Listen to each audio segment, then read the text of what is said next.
Yaikashtam Jagat Krishtam Pashyadhyasa Characharam Mama Dehe Gudakesha Yachanya Chasi. Ô Gudakesha, toi qui as vaincu le sommeil, contemple l'univers entier, incluant tous les êtres mobiles et immobiles, qui sont rassemblés en un endroit de mon corps.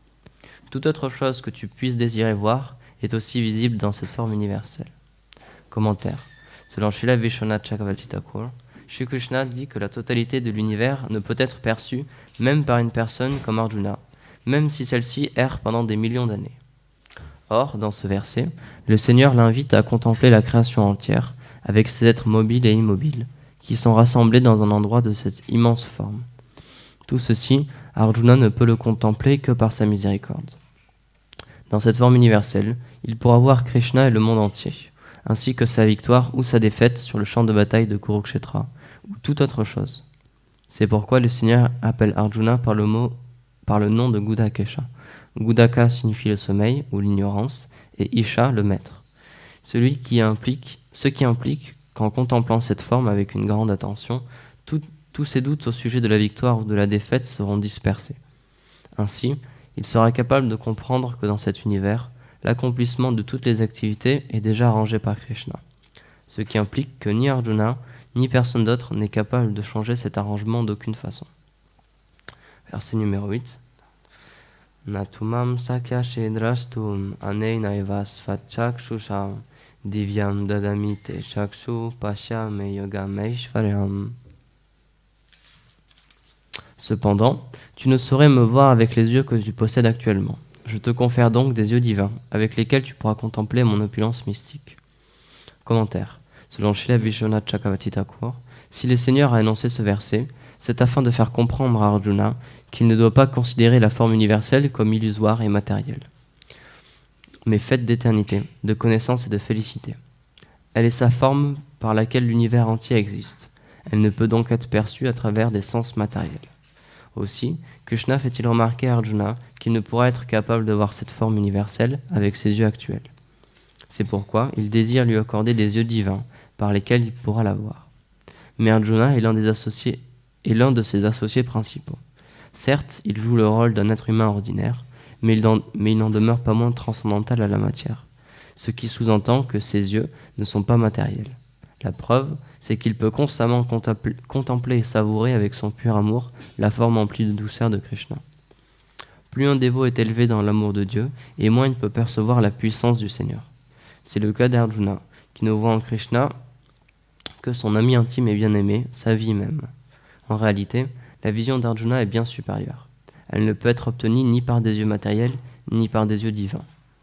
Mais en même temps, il ne lui est pas possible de voir cette forme universelle qui est emplie d'opulence divine avec cette vision supérieure. Il doit donc accepter des yeux divins pour la contempler. Srila Baladev Vidyabhushan, un grand précepteur érudit, nous donne certains détails. Shri Krishna donne à Arjuna des yeux divins qui étaient nécessaires pour voir la forme universelle, mais il ne lui donna pas un mental divin correspondant. S'il l'avait fait, Arjuna aurait développé un intérêt et savourait cet aspect du Seigneur en la voyant.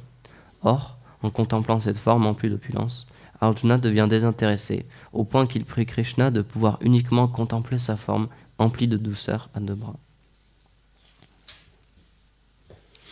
Om Gyanati Mirandasya Gyanangara Shalakaya Chakshur Militamina Tasmai Shigurave Nama Namam Vishnu Padaya Chaitanya Prestaru Nishmad Bhakti Chandanaya Tivasmine Mine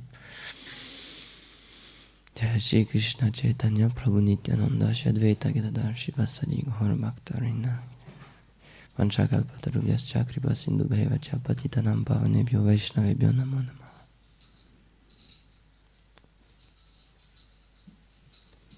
Jai Shri Shri Nitai Vishwambar ki Jai, Shri Shri Nanda Yashoda Gopal Jo ki Jai, Shri Shri Radha Madan Mohan Jo ki Jai, Shri Nandishwar Mahadev ki Jai, Tulsi Devi Marani ki Jai, Guru Parampara ki Jai. Hari Bol.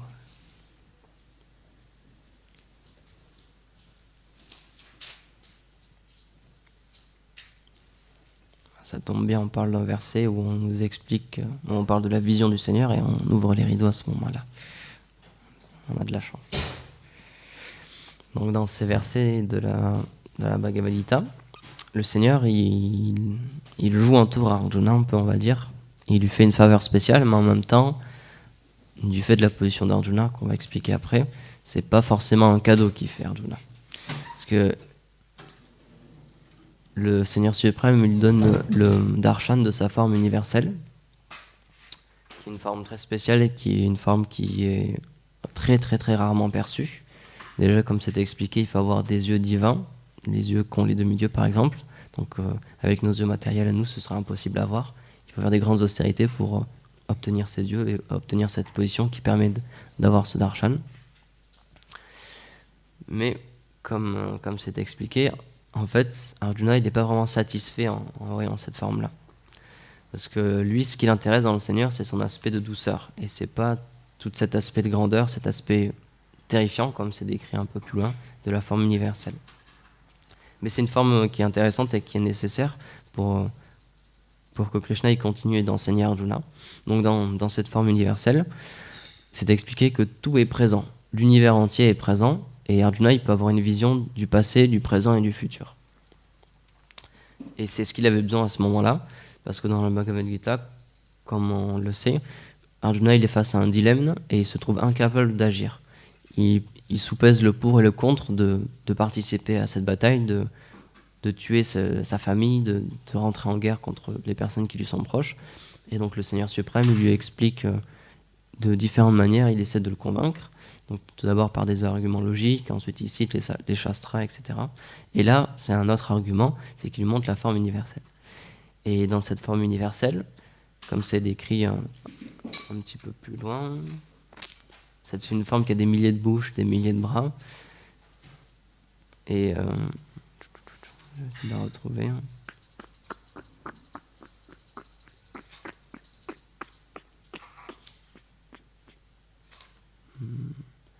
Ça, c'est le verset 29 de ce chapitre. Comme des papillons de nuit se précipitent dans un feu flamboyant et périssent, tous ces guerriers, eux aussi, pénètrent à grande vitesse dans tes bouches, à seule fin de mourir. Ô Vishnu, de tes langues enflammées, tu lèches ces multitudes d'êtres vivants de toutes parts, et tu les dévores avec tes bouches embrasées. Tu brûles l'univers entier par les rayons ardents, omniprésents de ta radiance. Donc, c'est vraiment intéressant pour nous, parce que Krishna, en lui montrant cette forme-là, il lui explique que une des qualités de Krishna, une des formes de Krishna, c'est le temps, Kala, et on sait que le temps, il détruit toute chose. Et Krishna lui montre cette forme pour lui expliquer que peu importe qu'Arjuna agisse ou pas, Krishna il va agir, la mort va agir par le biais du temps, et toutes ces personnes-là, elles vont périr. Donc qu'Arjuna veuille combattre ou pas, qu'il veuille prendre son épée et son arc pour se battre contre les personnes qui sont en face de lui, de toute façon, un jour ou l'autre, ces personnes en face de lui, elles vont mourir. Que ce soit, entre guillemets, par sa main ou non. Donc ça, c'est un premier point. Et un deuxième point qui est expliqué dans le commentaire. Donc je vais citer le commentaire. Ainsi, ce qui implique en contemplant cette forme avec une grande attention, tous les doutes d'Arjuna au sujet de la victoire ou de la défaite seront dispersés. Ainsi, il sera capable de comprendre que dans cet univers, l'accomplissement de toutes les activités est déjà arrangé par Krishna. Ce qui implique que ni Arjuna, ni personne d'autre n'est capable de changer cet arrangement d'aucune façon. Un des titres qu'on donne souvent à Krishna, c'est le contrôleur suprême. Et par définition, le contrôleur suprême, c'est qu'il contrôle tout. Donc dans cet univers, dans notre vie, tant qu'on est identifié avec ce corps matériel, on essaie de devenir notre propre contrôleur suprême et on essaie de contrôler notre vie. Or, il y a une chose que quand on n'a pas accès à cette connaissance, il y a une chose qu'on ne sait pas, c'est que tout notre futur, il est déjà écrit. Par rapport à nos actions passées, par rapport à ce qu'on appelle la loi du karma, notre futur est déjà écrit. On pourra essayer de se battre contre notre avenir, mais il est déjà là, il sera déjà écrit. Gurudev, il prend l'exemple de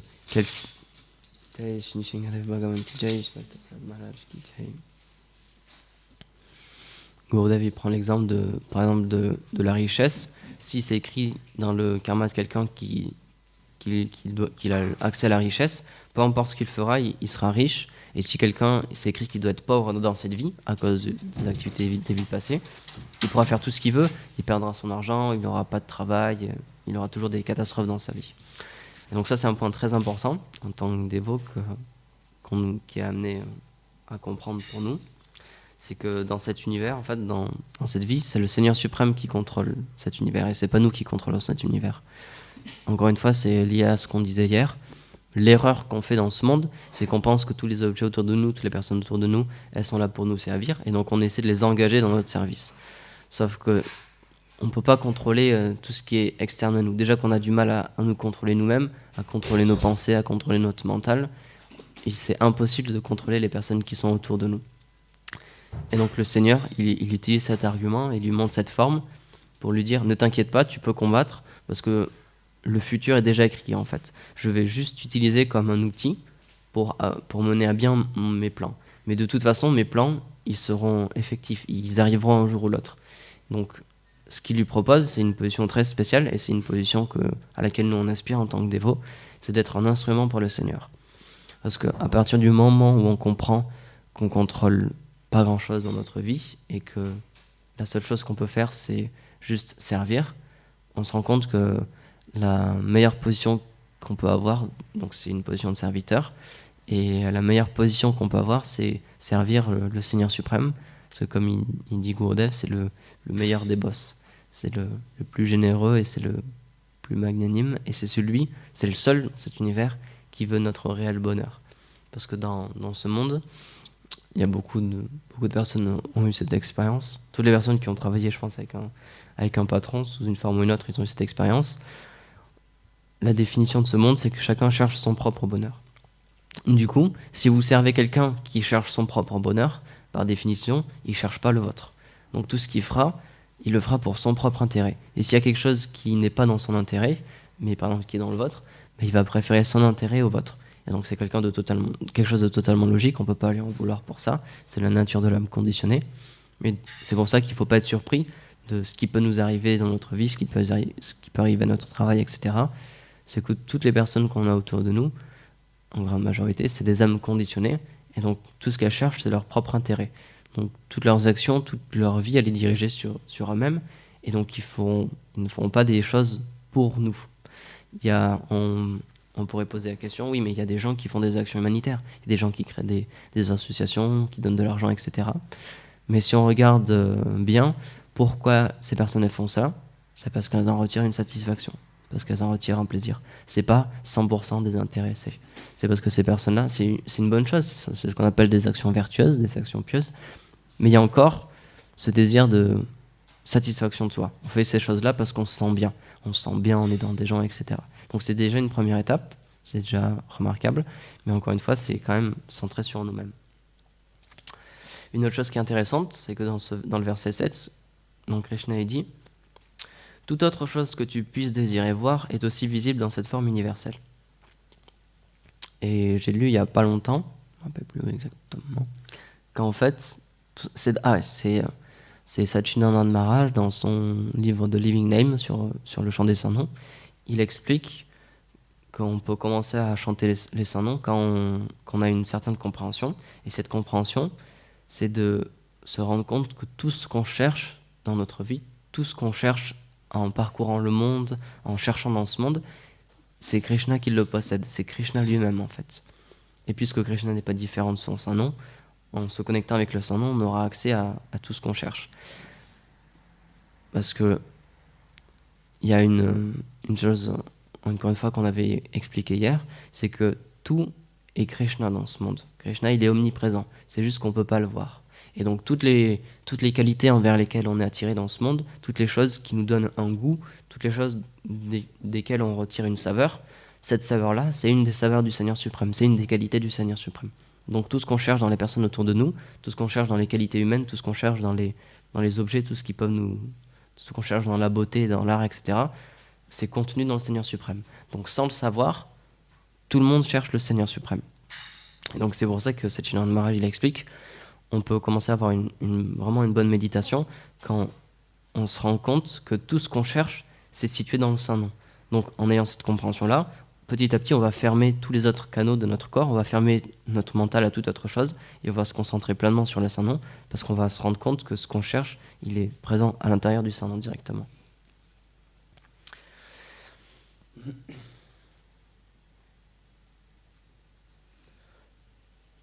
Dans ce verset aussi, il est question de...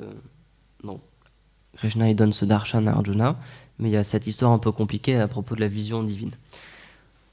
Donc Krishna il explique que c'est pas tout le monde qui peut avoir cette vision-là, c'est quelqu'un qui a des yeux divins. Et donc Krishna il donne des yeux divins à Arjuna.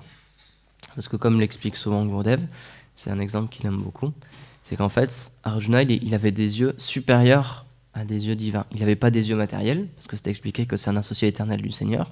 Donc même s'il était recouvert par l'énergie interne du Seigneur, même s'il était recouvert et qu'il ne pouvait pas comprendre tout ce qui se passait autour de lui, il restait quand même un être transcendantal, donc il n'avait pas une vision matérielle. Il n'était pas voilé par une vision matérielle. Mais, comme c'était expliqué, il avait une relation d'amour avec le Seigneur suprême, donc il voyait le Seigneur suprême avec ces yeux-là, avec ses yeux du pur amour. Et donc pour lui, la vision de cette forme universelle, c'était quelque chose d'inférieur. Donc dans sa situation, les yeux divins, c'était des yeux inférieurs. Et c'est pour ça qu'il ne pouvait pas avoir accès à cette forme. Parce que en ce moment, Arjuna, il avait une vision d'amour pur envers le Seigneur, complètement dépourvu d'Aishvarya, d'opulence. Mais par définition, cette forme universelle, c'est une forme remplie d'opulence, où il n'y a pas cette possibilité d'avoir cet amour, cette relation personnelle. Du coup, Krishna lui a donné des yeux inférieurs, des yeux divins. C'est la phrase Divyam Dadamite Chakshu, pour qu'il puisse contempler cette forme. Et donc, Vijayabhushan, le détail qu'il donne, qui est vraiment intéressant, c'est que Krishna il donne des yeux appropriés pour voir cette forme, mais il ne lui donne pas le mental approprié pour comprendre cette forme. Donc, Arjuna, il est descendu un peu, il a des yeux divins, mais il a toujours un cœur et un mental emplis de prema, emplis de relations d'amour. Du coup, il voit cette forme universelle et il essaie d'avoir une relation d'amour avec elle, mais c'est totalement impossible, parce que c'est une forme absolument terrifiante, avec des milliers de bouches, des milliers de bras. On voit que tout l'univers entier se déverse. Et il y a comme il dit Gurudev, il y a des têtes qui restent coincées entre les dents de cette forme. Et Arjuna, il est complètement perdu en fait. Et c'est pour ça qu'après avoir contemplé cette forme et après l'avoir glorifiée, il demande au Seigneur de reprendre sa forme à deux bras. Et donc, Krishna, il joue un peu avec lui, il dit bon, faudrait savoir ce que tu veux, parce que tu me demandes d'avoir ma forme universelle, puis après tu me redemandes d'avoir ma forme à deux bras.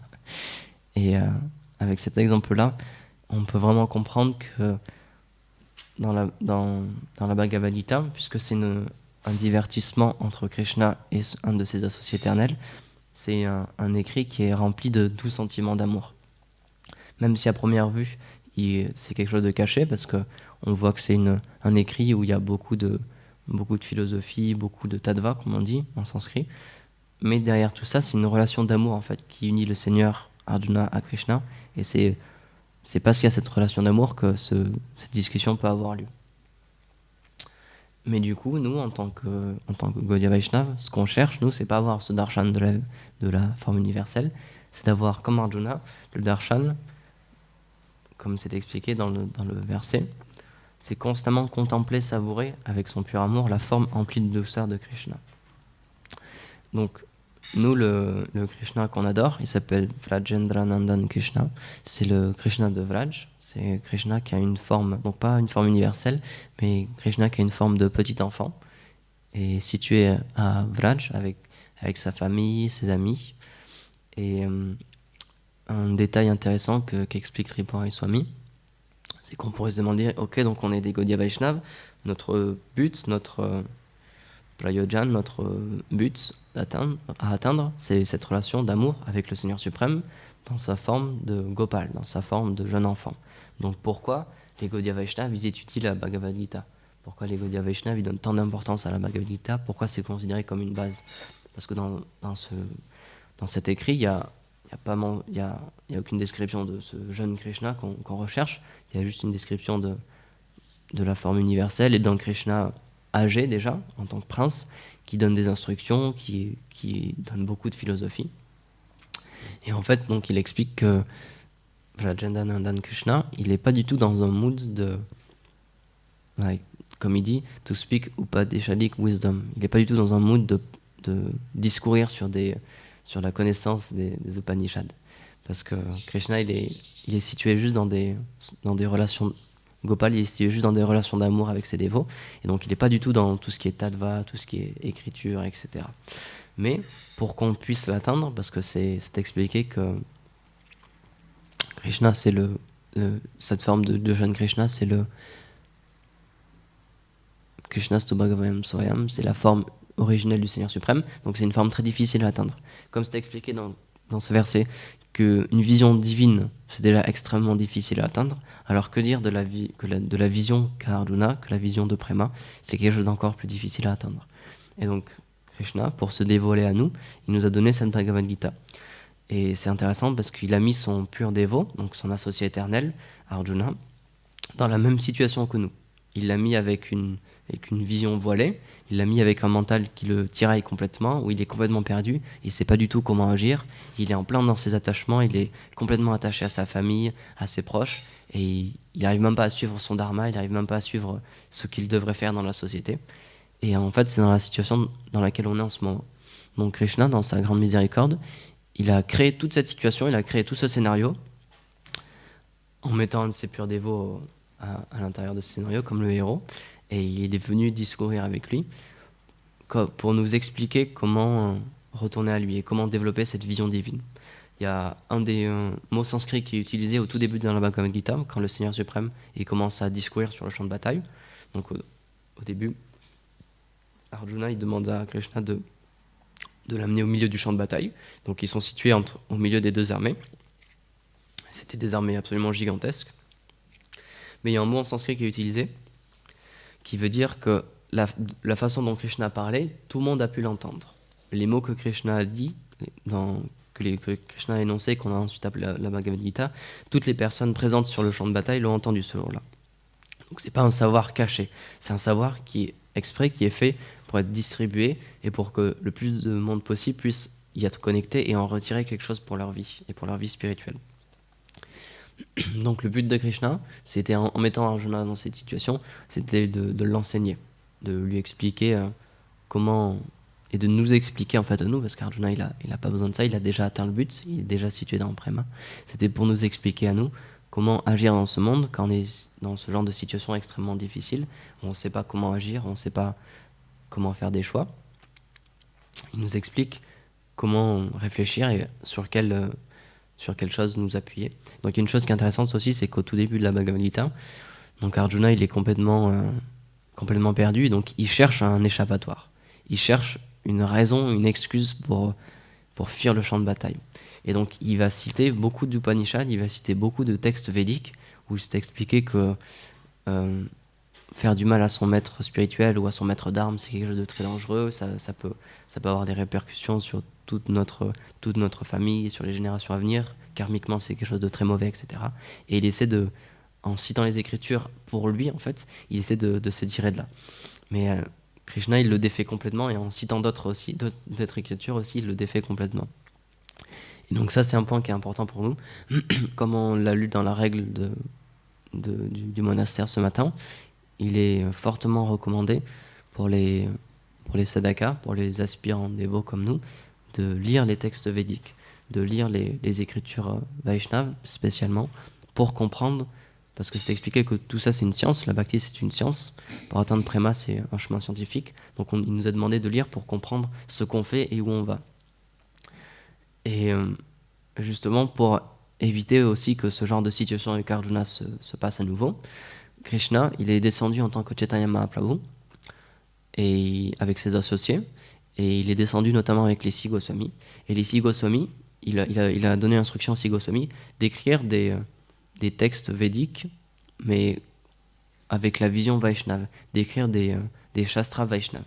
Parce que jusque-là, comme les Shastras auxquels se sont référés Arjuna, en fait, c'était pas des Shastras où il était expliqué comment devenir un dévot. C'est pas explicitement expliqué comment parcourir ce chemin de la bhakti et comment progresser sur le chemin de la bhakti.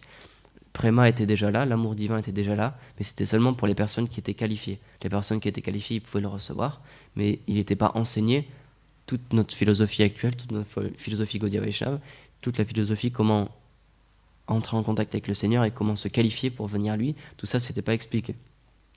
Donc une des raisons pour laquelle Chaitanya Mahaprabhu il est venu, c'est pour ça, c'est pour distribuer le dharma et pour distribuer prema, et pour distribuer la qualification pour prema.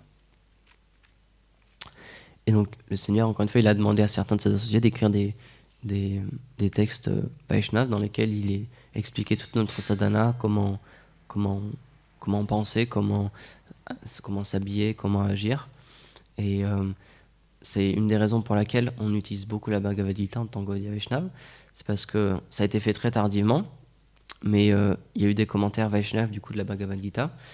Et tous nos acharyas, tous nos maîtres spirituels, ils nous expliquent que c'est la base pour commencer notre service de dévotion. Parce que certes, dans cette Bhagavad Gita, il n'est pas question tout de suite de rasa, de doux sentiments d'amour avec le Seigneur, mais c'est expliqué comment avoir une situation favorable pour recevoir et pour cultiver ces sentiments, ces doux sentiments d'amour. Donc c'est expliqué, la base de la Bhagavad Gita, et ce que Bhaktivedanta Swami Prabhupada il répétait à ses disciples sans cesse, il disait que la base, c'est de comprendre tout d'abord qu'on n'est pas ce corps. Tant qu'on est identifié avec ce corps, c'est impossible pour nous de penser à quelque chose de supérieur.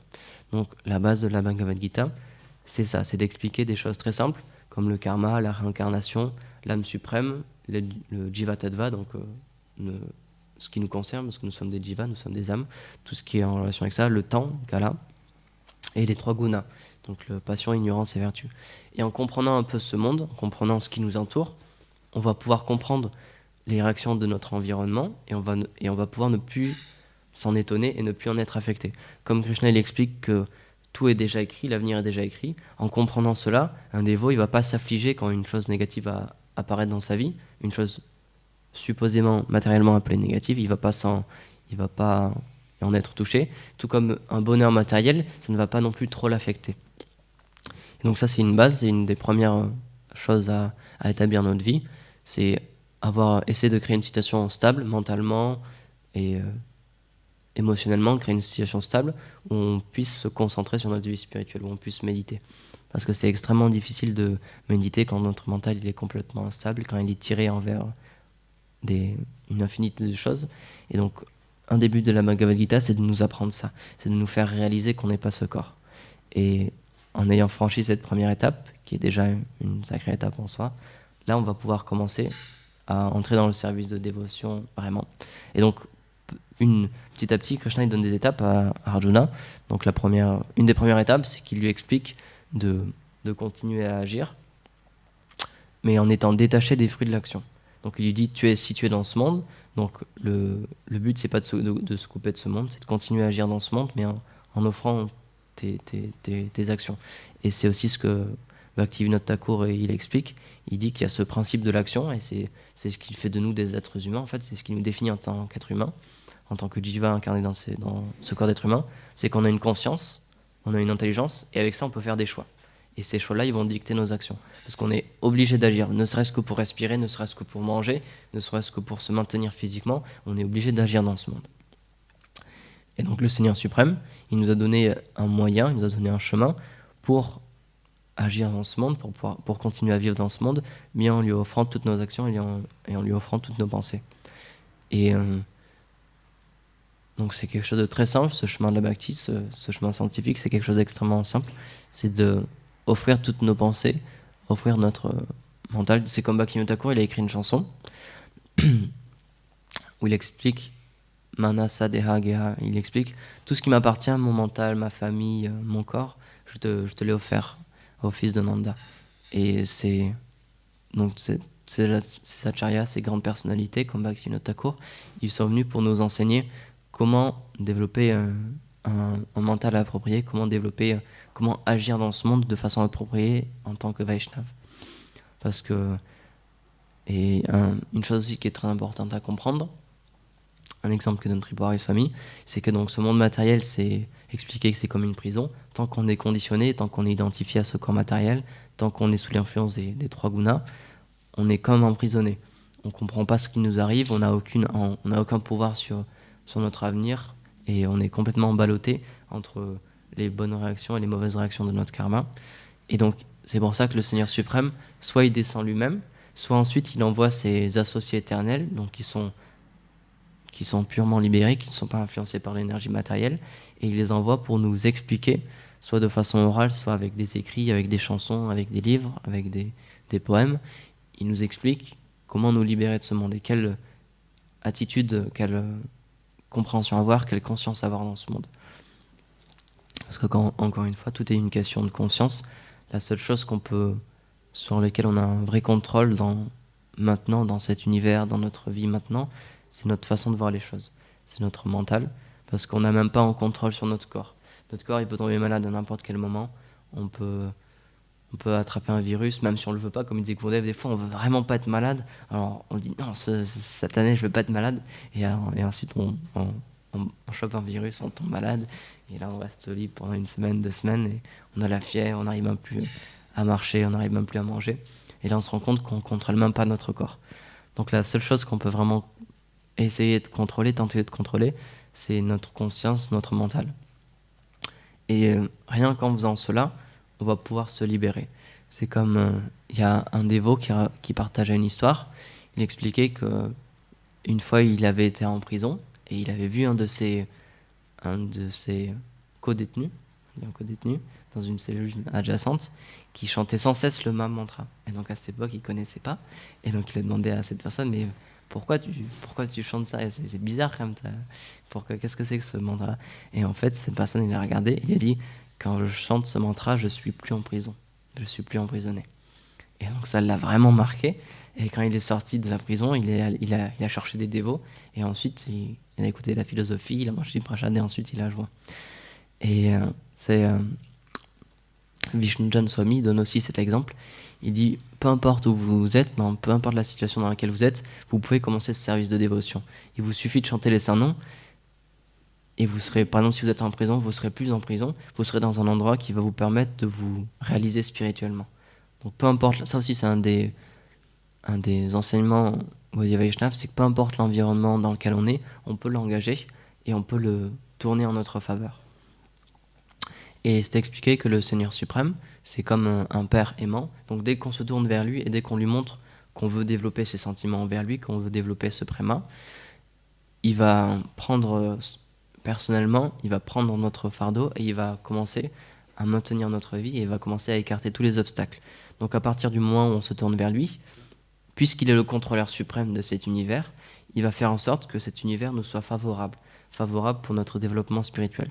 Donc ça ne veut pas dire forcément favorable matériellement, parce que, comme c'est expliqué aussi dans les enseignements de Jésus, c'est extrêmement difficile pour une personne qui est riche d'entrer dans le monde du Seigneur, dans la demeure du Seigneur.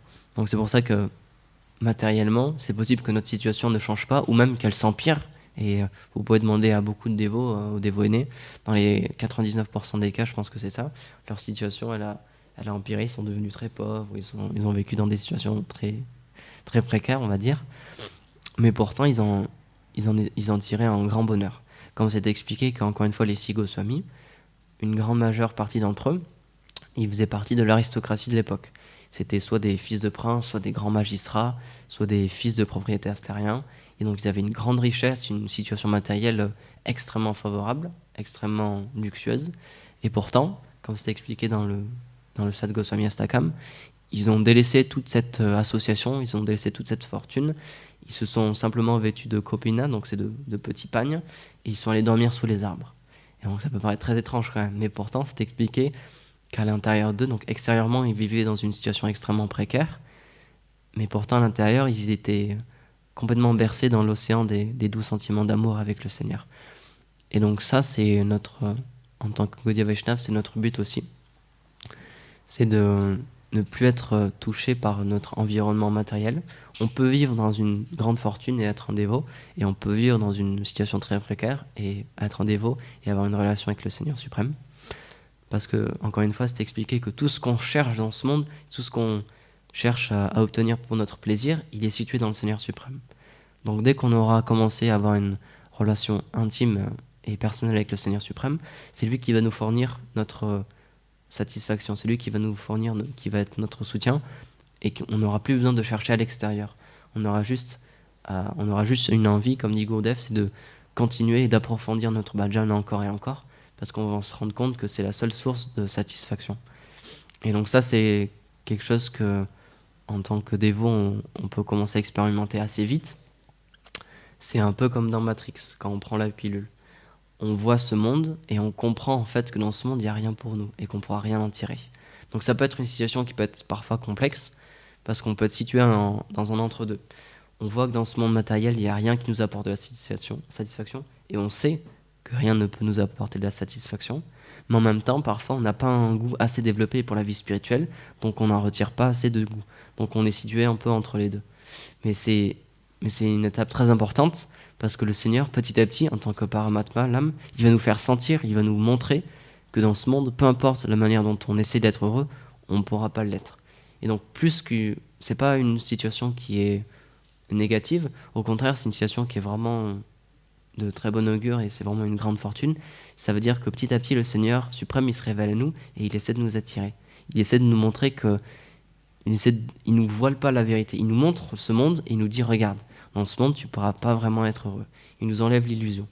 Parce que le pire, ce serait qu'il nous laisse cette illusion et qu'il nous laisse faire, entre guillemets, ce qu'on veut. Si on est encore attiré par ce monde, il pourrait nous laisser aller et essayer de trouver du bonheur avec tous ces, ces plaisirs finis qui existent dans ce monde. Mais quand puisqu'il est vraiment attaché à ses dévots, si un dévot, même une seule fois, il a un sentiment honnête et sincère envers le Seigneur, il va lui retirer tous les plaisirs qu'il peut retrouver dans ce monde, en fait, et il va tout lui retirer. C'est expliqué que quelqu'un, au fur et à mesure de son abandon vers le Seigneur suprême, matériellement, il va tout lui retirer. Et tout ça dans le seul but qu'il s'abandonne à lui pleinement, qu'il prenne pleinement refuge. Parce que comme l'explique Gurudev, Krishna, ce qu'il veut, c'est 100%. Il veut pas 90%, il veut pas 75%, il veut 100% de notre attention, de notre amour. Et c'est aussi une des choses qui explique Satyanarayana Maharaj. Il dit, ça peut être bizarre quand même, ça peut paraître bizarre, parce qu'on nous explique que le saint nom de Krishna, il est pur, et un seul chant d'un seul nom, même ne serait-ce que Hare, ça détruit toutes nos réactions passées, ça brûle tout notre karma, et ça nous permet d'obtenir la félicité suprême. Donc on peut se dire, c'est bizarre, parce que ça fait longtemps que je chante, mais je ne l'ai pas encore vu, cette félicité suprême. Et donc Satyanarayana Maharaj, il dit, il faut comprendre que ça, c'est quand même vrai, mais que c'est juste notre attitude. De la même manière que s'il y a quelqu'un, par exemple un de vos amis qui vous invite et qui vous dit « s'il te plaît viens, j'ai envie de passer du temps avec toi, j'ai envie de discuter avec toi », mais quand vous allez le voir, cette personne-là, elle est complètement embarquée dans autre chose et elle est en train de passer des coups de téléphone, ou alors elle est affairée dans plein d'autres choses et elle vous donne que très peu de son attention, très peu de son temps, vous n'allez pas vouloir accepter son invitation. Vous n'allez pas vouloir revenir la voir parce que vous savez très bien que cette personne-là, elle est en train de faire autre chose, elle n'est pas vraiment intéressée par vous.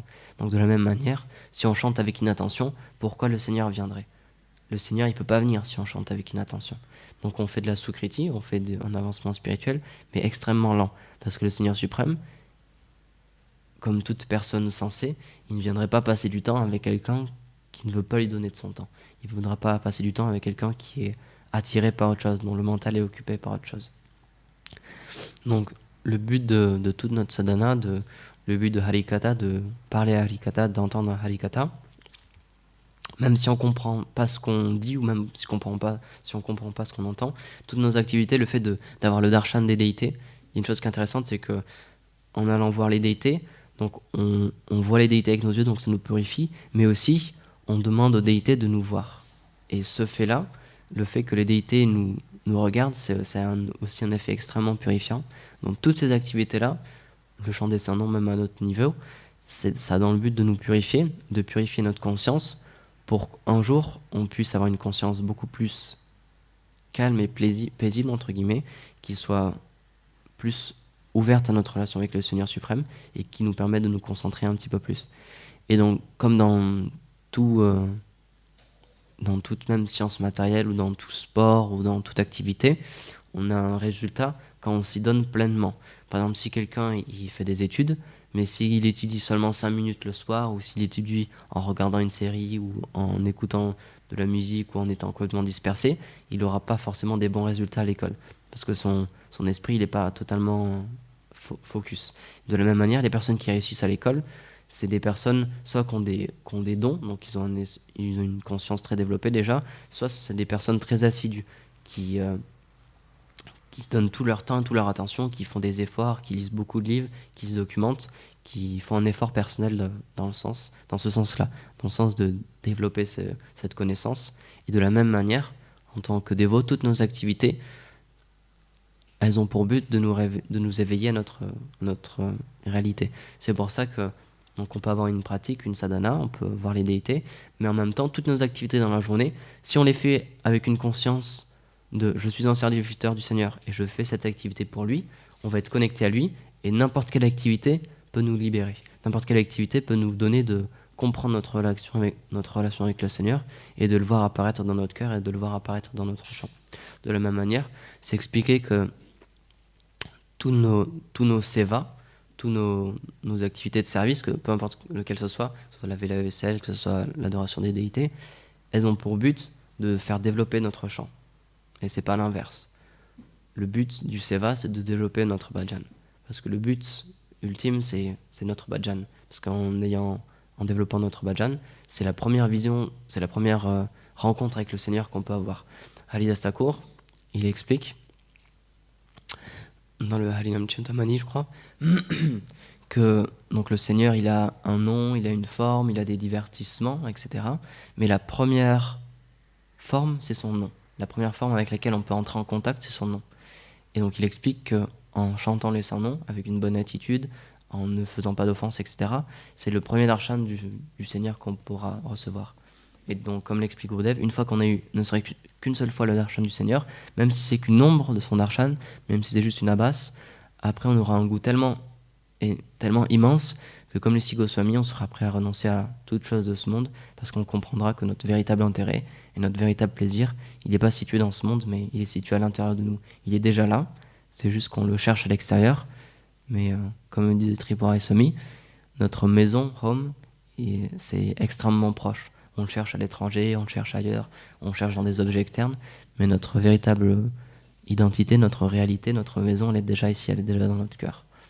Et donc, pour terminer, le Satchidananda Maharaj aussi il explique qu'un des buts de chanter les saints noms, l'un des buts du bhajan et du kirtan, c'est pas de faire quelque chose de joli, c'est pas de faire une activité qui soit fun ou qui soit dans laquelle on retire un plaisir.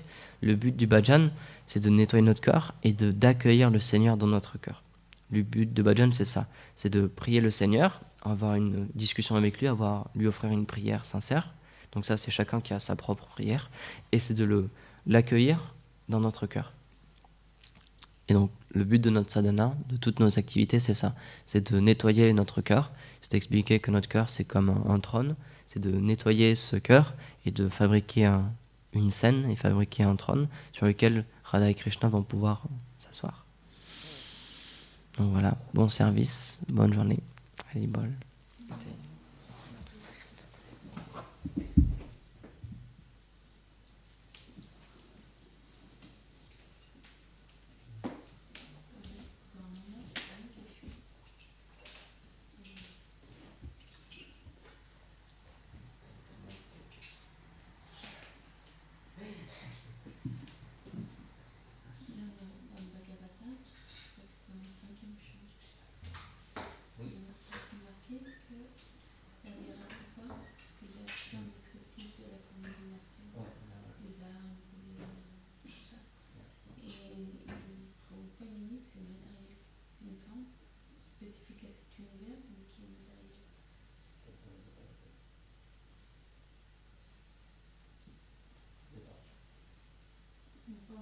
Que dans son matériel, dire que c'est une forme matérielle, je sais pas si c'est pas... Parce que là, il explique, on l'a dit dans le verset, où il explique que c'est une forme spirituelle, parce que c'est une forme du Seigneur, c'est sa forme justement du temps, de l'énergie, de destruction, etc. Donc c'est le Seigneur, donc, par définition, puisque c'est le Seigneur, c'est purement spirituel, c'est Satchitananda.